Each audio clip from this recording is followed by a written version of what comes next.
আসসালামু আলাইকুম গাইস, সবাই ভালো আছেন? আমি ভালো আছি আলহামদুলিল্লাহ। আসলে কি কপালে যদি সুখ থাকতো তাহলে এই যে -5 ডিগ্রি তাপমাত্রা ঠান্ডা, ঠিক আছে, এই ঠান্ডার মধ্যে বার্গার ঘুম দিতে পারতাম যদি কপালে সুখ থাকতো। বার্গার ঘুম কিরকম সেটা আপনাদের বলে দেই।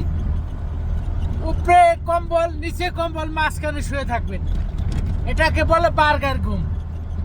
তা গাইস, সবাই ভালো আছেন? তো আমি ভালো আছি আলহামদুলিল্লাহ।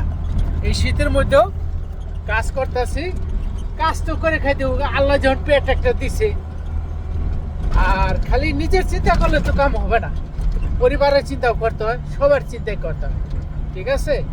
ভিডিওটা কে কোন জায়গা থেকে দেখছেন কমেন্টে বলে যান। আর আমার ফেসবুকের লিঙ্ক দেওয়া আছে, ইউটিউবের লিঙ্ক দেওয়া আছে, টিকটকের লিঙ্ক দেওয়া আছে, আপনারা একটু চলে যান। আপনাদের দাওয়াত রইল, আমন্ত্রণ। ভালো থাকবেন সবাই। আসসালামু আলাইকুম।